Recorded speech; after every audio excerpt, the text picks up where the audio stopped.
다 같이 찬양 드리심으로 금요 예배를 하나님께 올려드리도록 하시겠습니다.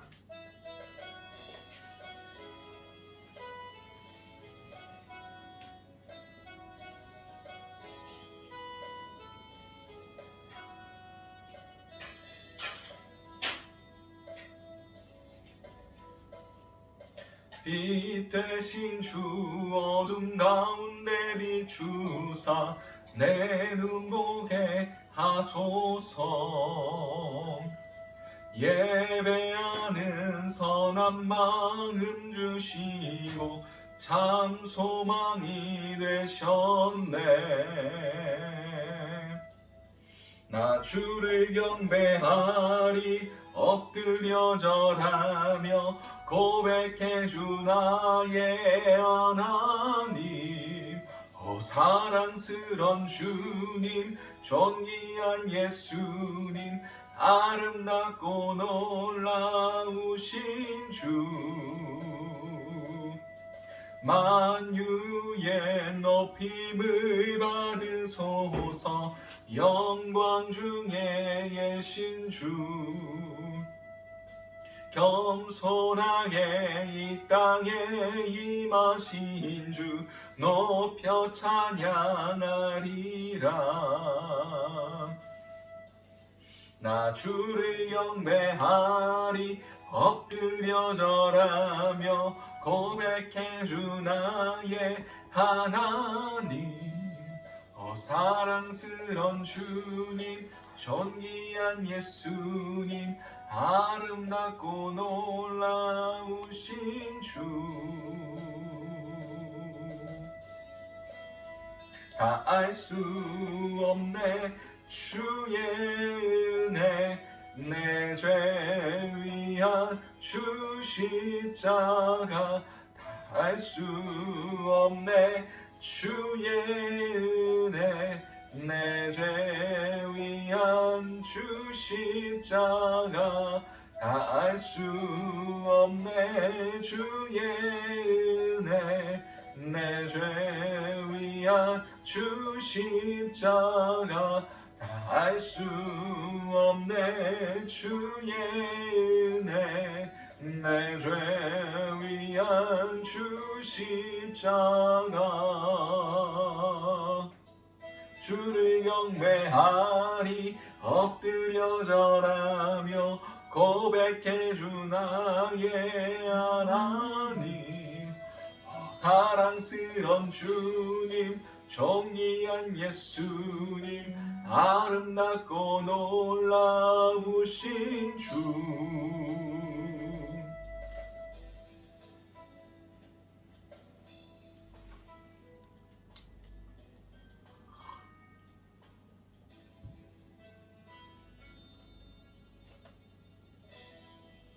아멘.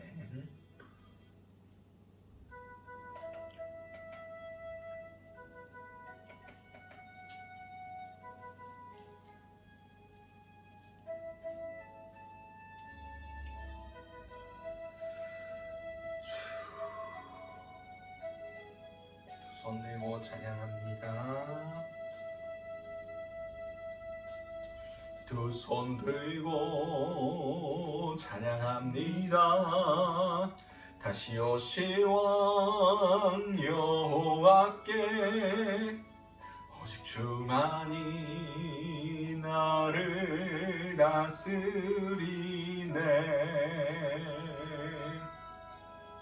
나 주님만을 섬기리 헛된 마음 버리고 성령이 오늘 영혼 충만하게 하소서. 주님 앞에 내 생명 드리리라. 두 손 들고, 두 손 들고 찬양합니다. 다시 오실 왕 여호와께 오직 주만이 나를 다스리네.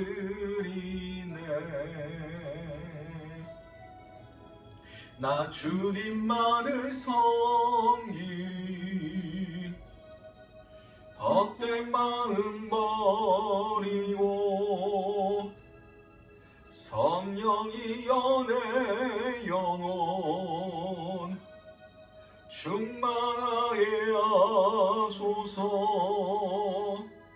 주님 앞에 내 생명 드리리라.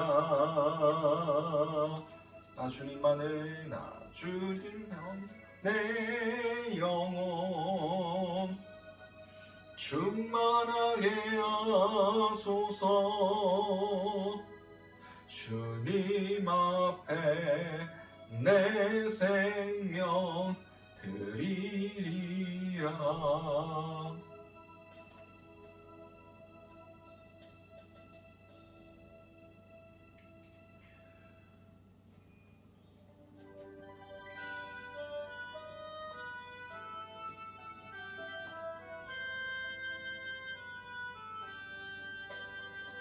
내 손을 주께 높이릅니다.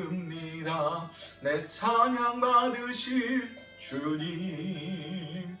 내 마음을 주께 활짝 엽니다. 내 찬양 받으실 주님.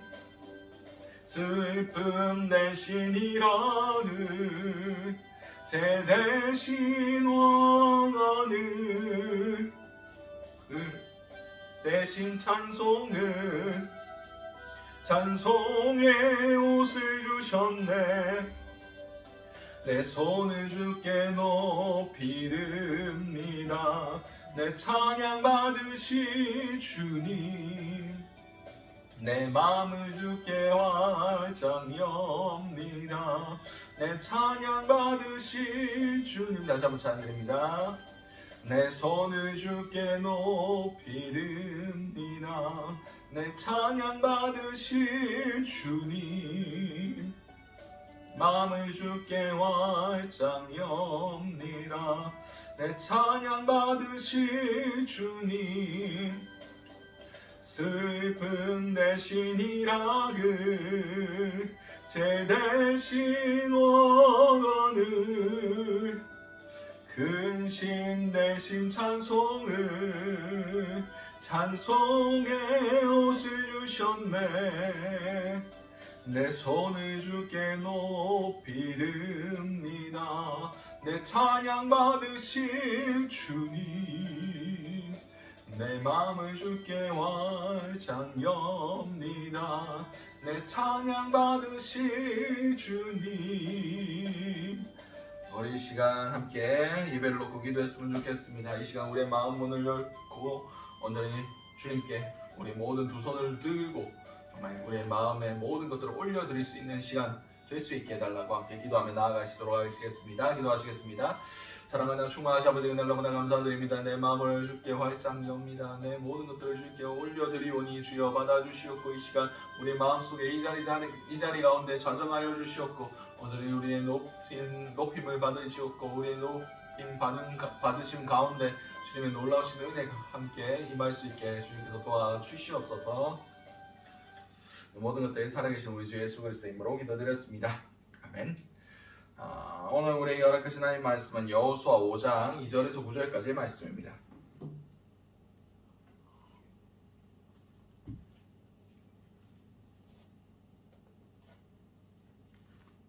여호수아 5장 2절에서 9절까지의 말씀입니다. 제가 성경으로는 구약 325면이 됩니다.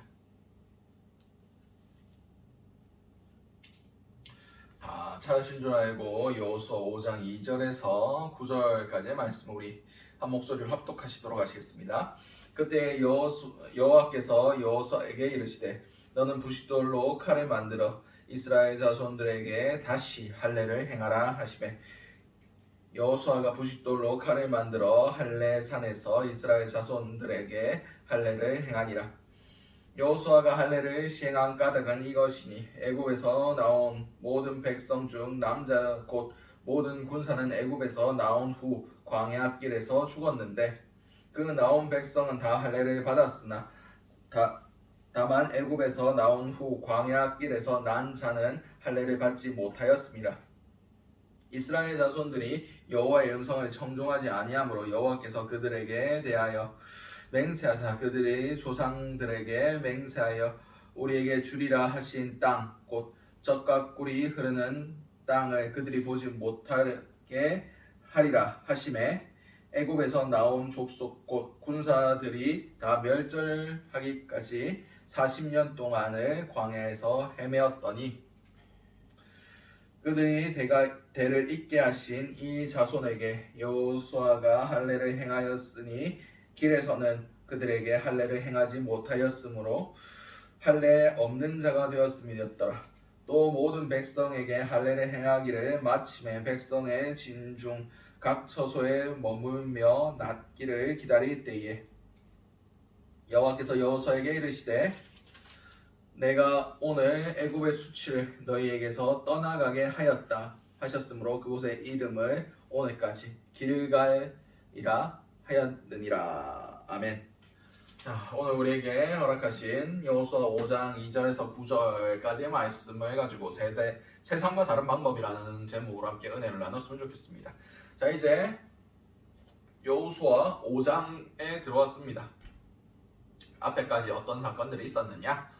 모세가 이제 돌아가셨습니다. 모세가 하나님 앞에 원래는 광야에서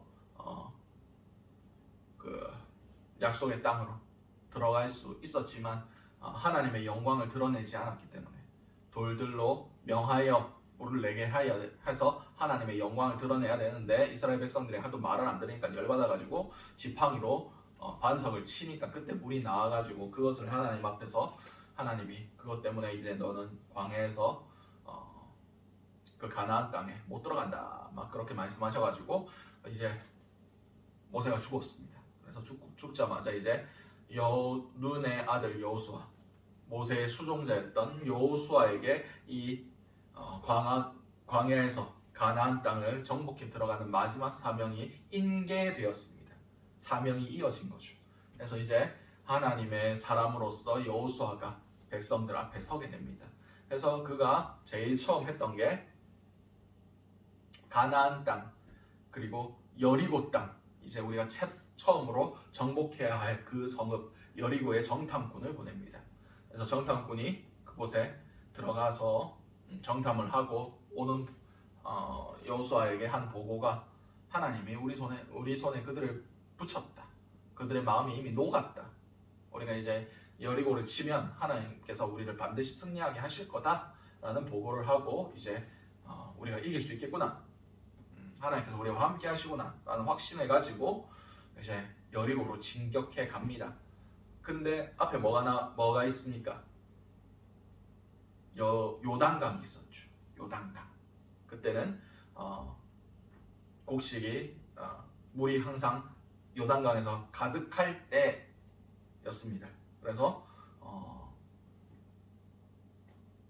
요단강에 발을 내디디면 물살이 세므로 죽을 수밖에 없는 그래서 그 많은 이스라엘 백성들이 건너가려면 다리를 만들거나 아니면 뗏목으로 계속 왔다 갔다 해야 되는 그런 상황 가운데 놓여 있었을 때 어떤 방법으로 그 요단강을 건너게 됩니까? 제사장들이 여호와의 언약궤, 법궤를 메고 그 땅을 밟자마자 그 발이 물에 닿자마자 물이 물러가고 저기 아담에 물이 쌓이기 시작합니다. 그래서 이스라엘 백성들이 마른 땅을 건너면서 이스라엘 백성 족속 중에 대표자 한 명씩이 이제 그 강바닥에 있었던 돌들을 하나씩 들고 나와서 그 돌들 12개를 가지고 제단을 쌓고 하나님께 예배를 드립니다. 그 후에 바로 이어지는 사건이 오늘 본문의 사건입니다. 그 길갈에서 이제 이스라엘 백성들이 무엇을 행하느냐? 하나님께서 명령하셔서 할례를 행합니다. 오늘 본문 1절에서 2절 말씀에 그때 여호와께서 여호수아에게 이르시되 너는 부시도로 칼을 만들어 이스라엘 자손들에게 다시 헬레를 행하라 하시매 여호수아가 부시도로 칼을 만들어 할례 산에서 이스라엘 자손에게 할례를 행하니라. 아멘. 여러분 할례가 뭔지 아십니까? 정형외과 가면 포경 수술이라고 하는 겁니다. 우리 남성의 성기에 칼을 대서 그 포피를 벗겨내는 작업이에요. 아프죠. 굉장히 아픕니다. 지금같이 뭐 메스로 예리하게 짠 것도 아니고 그냥 돌을 가지고 그냥 툭툭 다듬어 가지고 부싯돌로 그 포피를 베어낸다고 생각해 보세요. 얼마나 아프겠습니까? 이제 그것을 하나님이 명령하시고 여호수아가 즉시로 그것을 행합니다. 생각해 보세요. 지금 요단강을 건너왔어요. 이제 이스라엘 백성과 그들이 점령해야 할 가나안 땅 가운데 사이에 가로막고 있는 것이 아무것도 없습니다. 지금 당장이라도 여리고에서 군사를 모집해가지고 쳐들어가면 이스라엘 백성들 전멸당합니다. 그 사건이 그렇게 한 그것에 대한 판례적인 사건이 창세기에 한번 나오죠. 창세기 34장에 세겜 사건이 일어납니다. 세겜에서 어떤 사건이 일어났습니까? 세겜의 그 가장 높은 족장의 아들이 야곱의 딸이었던 딥나를 보고 그를 사랑하여서 강간합니다. 강간을 하고 이제 이것에 대해서 어떻게 해야 되느냐 뭐 이런 얘기가 오갈 때 레위와 시므온과 레위가 이렇게 얘기합니다. 우리는 하나님의 선택받은 민족이다. 그래서 할례를 행하지 않으면 우리 딸을 줄 수가 없다. 그래서 너희들이 할례를 행하면 우리가 서로 시집도 가고 장가도 가고 그렇게 가족처럼 지낼 수 있다 라고 얘기했습니다.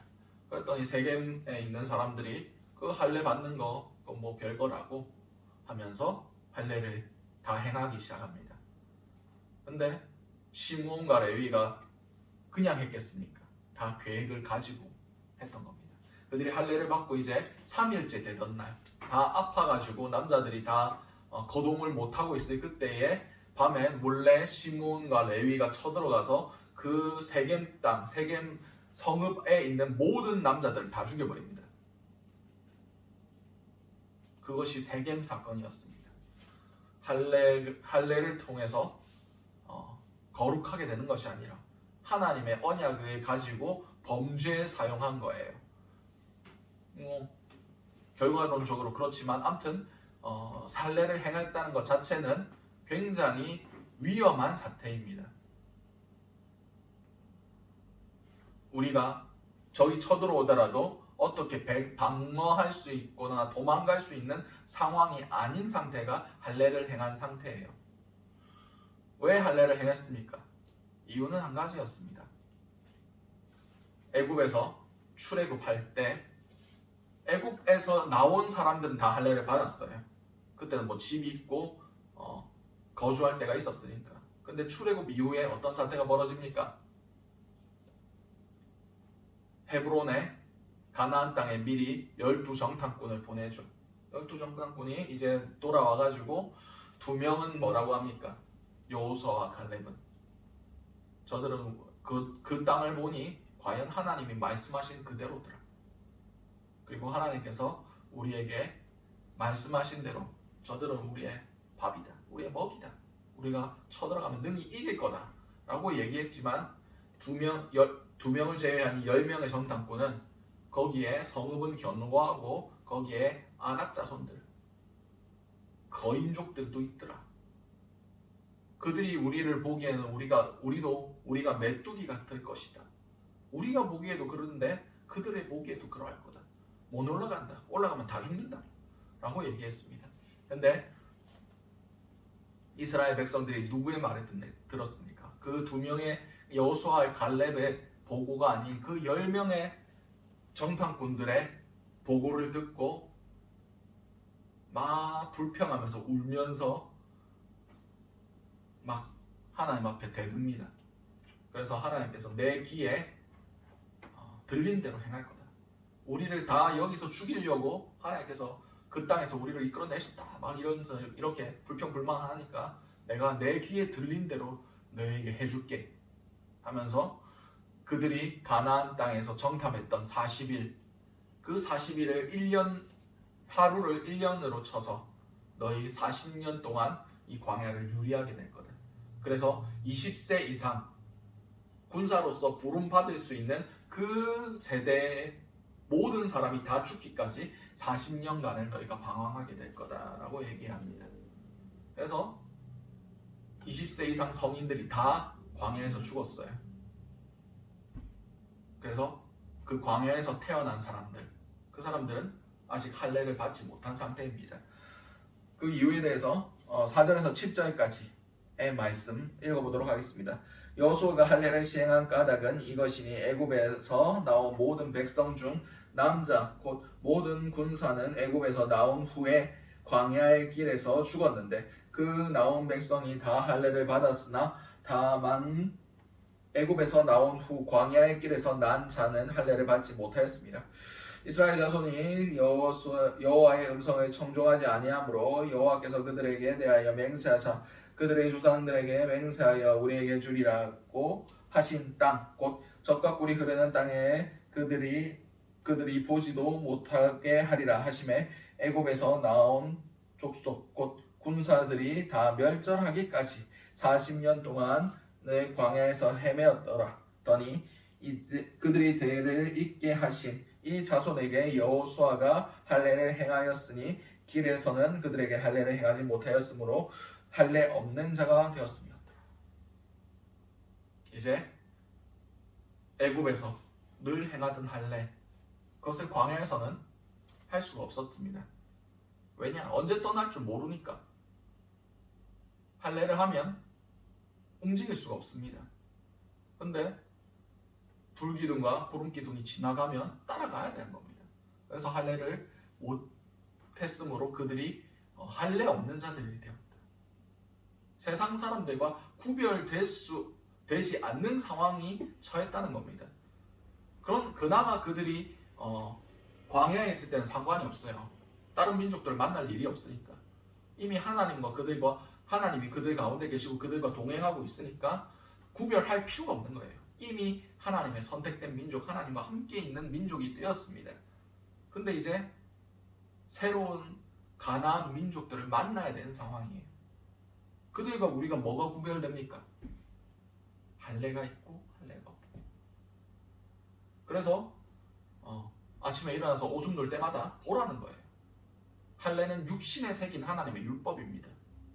내가 오줌 놀 때마다 보면서 내가 하나님의 민족이구나, 하나님의 백성이구나, 그걸 보는 거예요. 가장 하루에는 오줌 몇 번 누십니까? 그때마다 보는 거예요. 내가 내 몸에 새겨진 나는 하나님의 백성이다, 나는 하나님의 백성이다. 지금까지 그것이 없었다는 겁니다. 근데 이제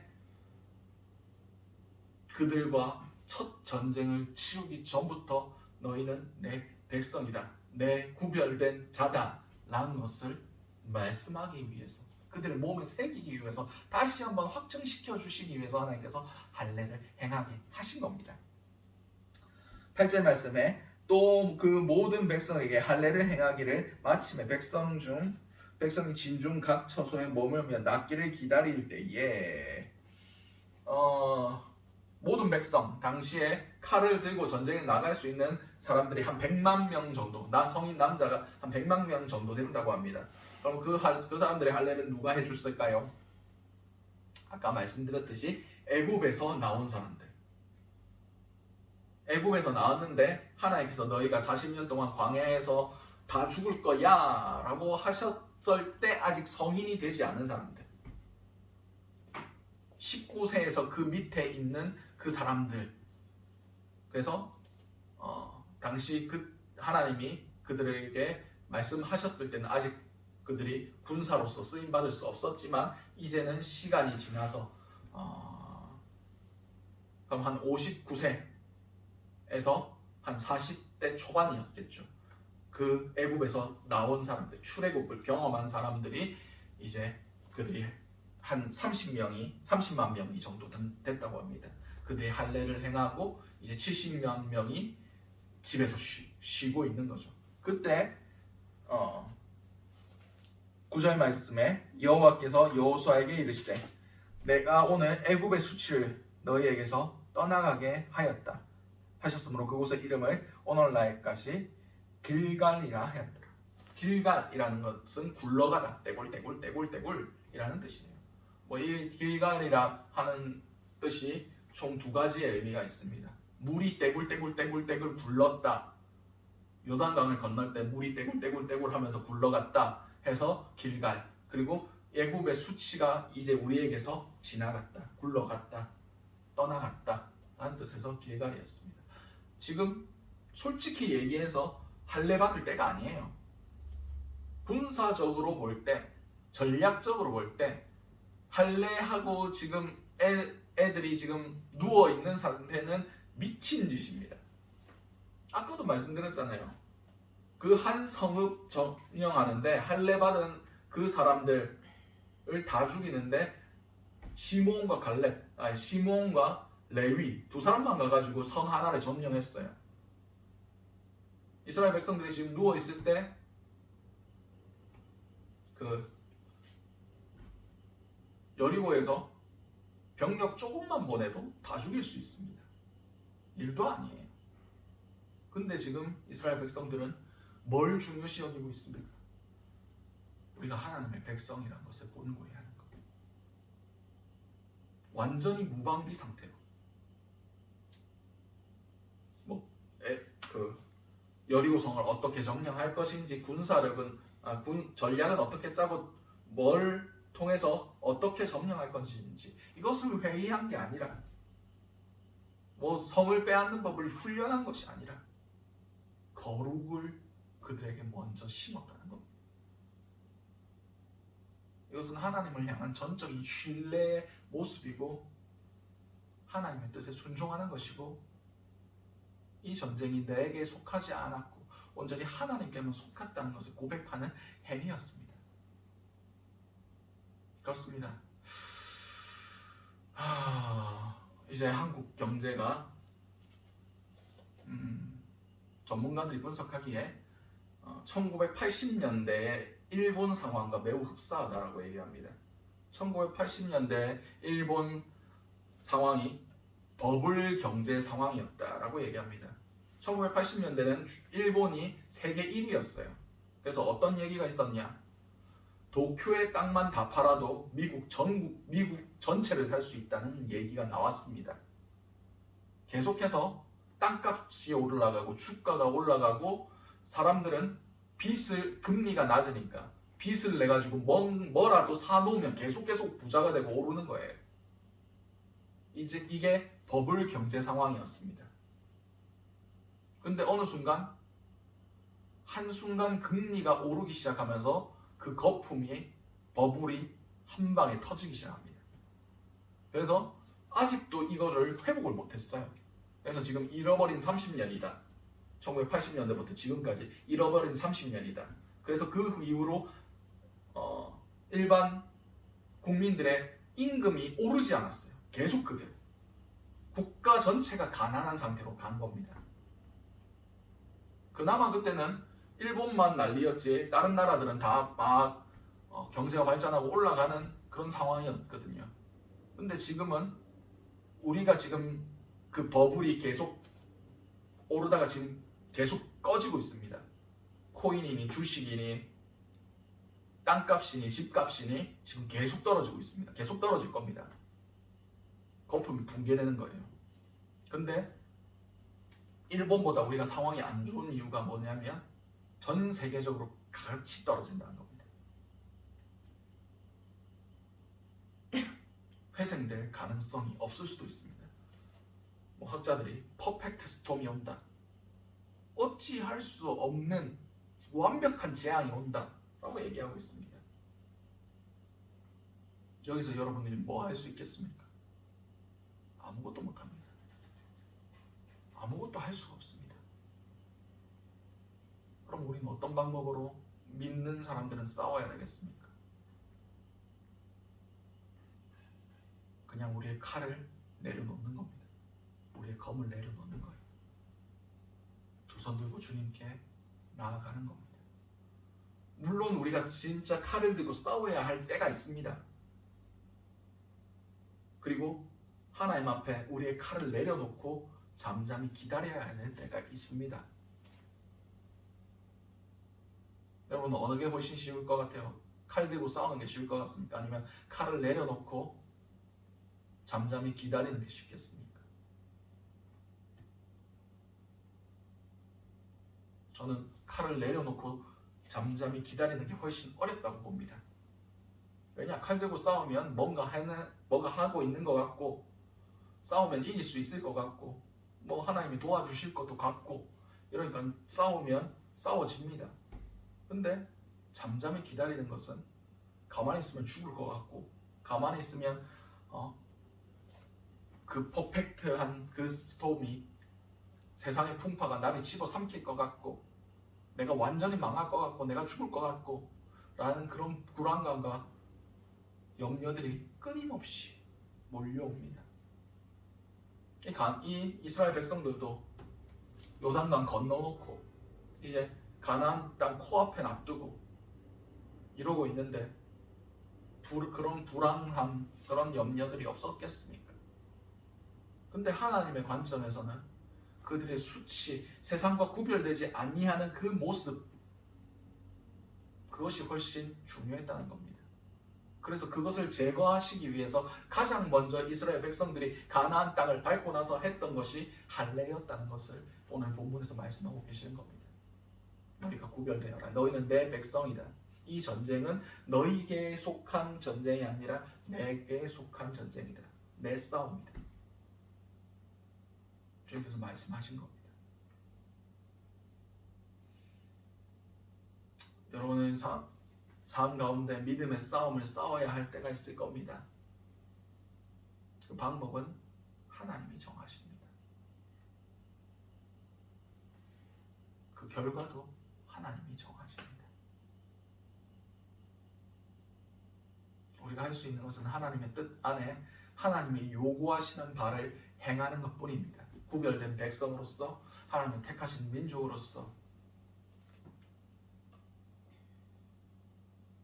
우리 하나님이 진격하라 라고 말씀하시면 진격하는 거고, 버티고 서 있어라 하면 버티고 서 있는 거고, 네 칼을 내려놔라 라고 말씀하시면 내려놓는 겁니다.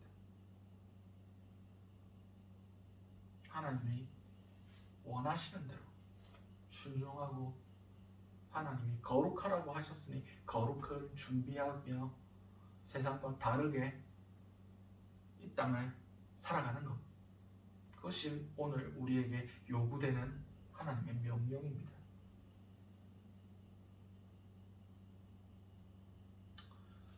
지금 우리가 무엇을 준비해야 되겠습니까?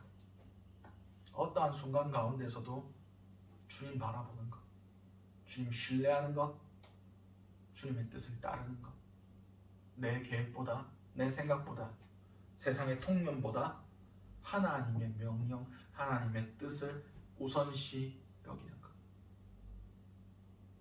그것이 우리에게 지금 준비해야 될 것입니다.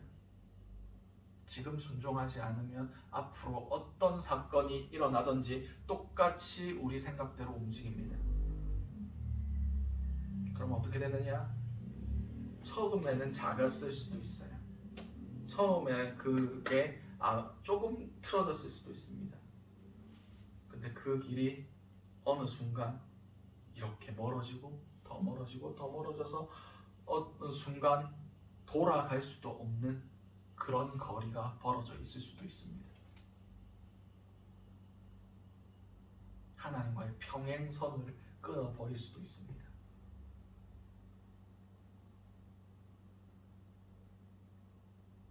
우리는 끝없이 하나님 앞에 붙어 있는 훈련을 해야 됩니다. 어떠한 상황 가운데서도 하나님이 그어주신 그 길로만 갈 수 있는 훈련. 운전할 때 어려운 거 없습니다. 그냥 차선만 잘 지켜서 가면 됩니다. 옆 차선 물지도 말고 좌회전으로 되어 있으면 좌회전하고 우회전으로 되어 있으면 우회전하고 그대로 가면 돼요. 그럼 목적지에 갈 수 있습니다. 사고 안 나고 잘 갈 수 있어요. 주님께서 그어주신 길만 가면 되는 겁니다. 내 생각, 내 판단, 내 의지 그런 건 전혀 상관없습니다.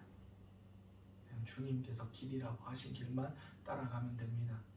지금 이 모습이 시편 23편의 모습과 거의 흡사합니다.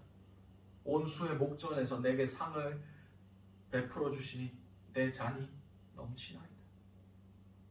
지금 원수의 바로 앞에서 하나님께서 할례를 하며 거룩하게 하시고 그 후에 뭔 일이 있었습니까? 10절 말씀에 또 이스라엘 자손이 길갈에서 진쳤고 그 달 40일 저녁에는 여리고 평지에서 유월절을 지켰습니다. 유월절을 지켰습니다. 처음으로 가나안 땅에서 유월절을 지킨 겁니다. 유월절이 뭡니까? 이스라엘 백성이 애굽에서 그 10번째 재앙, 장자의 죽음에서 어린 양의 피, 그것이 문설주에 발라져 있는 집은 내가 넘어가 줄게. 패스 오버. 내가 구원해 줄게. 이스라엘에서 10가지 재앙으로 애굽의 신들을 치시고 그들을 출애굽하게 하셨다는 것을 기념하는 절기였습니다. 원수의 목전에서 지금 상을 베풀어 주시고 계시는 거예요. 그들이 거룩하게 하나님의 백성이 되었을 때, 세상과 구별이 되었을 때 하나님께서 그 축제를 즐기게 하신 겁니다. 우리가 세상과 구별되었을 때 유월절 어린 양으로 돌아가신 예수 그리스도의 그 보혈로 우리가 깨끗함을 받았을 때, 참 이스라엘 백성이 되었을 때, 하나님의 백성이 되었을 때 주님께서는 주님과 함께 싸울 수 있는 자격을 우리에게 주어 주십니다. 주님과 함께 승리를 누릴 자격을 우리에게 허락해 주신다는 겁니다. 우리는 세상과 같은 방법으로 싸우지 않습니다. 세상과 같은 방법으로 싸우면 우리는 절대 못 이겨요.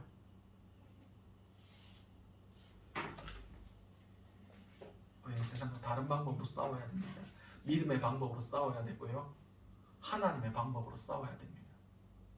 하나님의 방법으로 어떻게 싸우느냐? 하나님을 내 편으로 끌어들이는 것이 아니라 하나님 편에서 하나님의 싸우시는 방향대로 하나님의 뜻과 함께 가려고 노력하는 겁니다. 여기서 잘못 싸우면 하나님을 대적하게 됩니다. 하나님은 우리 편 되어주시지 않습니다. 하나님은 항상 그 자리에서 싸우고 계십니다. 우리가 할 수 있는 것은 하나님과 함께 싸우느냐, 하나님을 대적하여 싸우느냐예요. 여러분은 하나님과 함께 싸우시기 바랍니다. 세상과 대적하시기 바랍니다. 세상과 다른 방법으로 싸우시길 바랍니다. 하나님과 함께 싸우는 방법이 어리석어 보이고 지금은 실패하는 것 같지만 결국 최후 승리를 얻게 하시는 하나님이 우리의 편 되시면, 하나님이 우리를 위하시면 우리가 무엇을 두려워하겠습니까? 우리의 삶 가운데 정말 하나님 편에 서서 싸우는 자의 능력이 나타날 수 있길 바랍니다. 어떠한 상황 가운데서도 주님의 이름으로 승리하시는 저와 여러분들이 되시기 바랍니다. 세상이 말하는 승리가 아니라 믿음의 승리를 얻으시기 바랍니다. 그런 자에게 하나님께서 의의 면류관을 주시겠다고 약속해 주셨습니다. 세상의 방식이 아니 정말 하나님의 방식을 따라가시는 저 여러분들이 되시기 바랍니다. 기도하겠습니다. 사랑하는 충만하신 아버지, 은혜를 너무나 감사드립니다. 오늘 길갈에서 이스라엘 백성들이 그들의 원수의 목전 앞에서 할례를 행하며 거룩함, 그들의 수치가 벗겨지는 역사가 일어나게 하심 너무나 감사드립니다. 원수의 목전에서 상을 베풀어 주시니 우리의 잔이 넘치나이다 고백할 수 있는 우리의 삶이 될 수 있도록 어떠한 상황 가운데서도 주님의 뜻을 바라보며 주님의 선하심을 믿고 의지하며 온전히 하나님의 정하신 길로만 하나님의 편에 서서 나아갈 수 있는 하나님의 백성들 될 수 있게 도와주시옵소서. 이 모든 것들 살아계신 우리 주 예수 그리스도로 기도드렸습니다. 아멘. 오늘 주셨던 말씀들 놓고 기도하시고 각자의 기도 제목으로 기도하신 후에 자리에 돌아가시도록 하시겠습니다. 우리 주여 한번 치시면 동성으로 기도하시도록 하시겠습니다. 주여, 사랑과 충만하신 아버지에게 너무나 감사드립니다. 아버지, 우리가 정말 세상의 방법으로 싸우지 않게 원합니다. 정말 주님의 방법으로 싸울 수 있길 원합니다. 주님과 함께 싸우기를 원합니다. 정말 주님을 대적하지 않게 하시고 주님의 뜻대로만 우리가 이 경주를 마칠 수 있는 그런 자들이 될 수 있길 원합니다. 세상이 어떻게 해야 된다, 세상이 지금 뭘 할 때다, 그렇게 얘기하는 것에 우리의 귀를 기울이는 것이 아니라 하나님이 지금 우리에게 무엇을 명령하고 계시고 하나님께서 우리에게 무엇을 원하고 계시는가를 분별할 수 있는 능력이 우리 가운데 있길 원합니다. 그럼 통해서 어떠한 상황 가운데서도 주님의 편을 택할 수 있게 하시고 어떠한 상황 가운데서도 세상이 어리석다고 얘기할지라도 하나님의 거룩을 추구할 수 있는 그런 자들이 될 수 있게 하시고 통하여 마지막까지 싸워 이김을 통하여 주님께서 주시는 그 면류관을, 의의 면류관을 받았을 수 있는 그런 자들이 될 수 있게 도와주시옵소서. 상황에 속지 않게 하시고 세상 사람들의 이야기에 속지 않게 하시고 아버지, 내 육적인 생각과 내 불안과 내 염려와 사단이 주는 생각들에 속지 않게 주님께서 도와주시옵소서.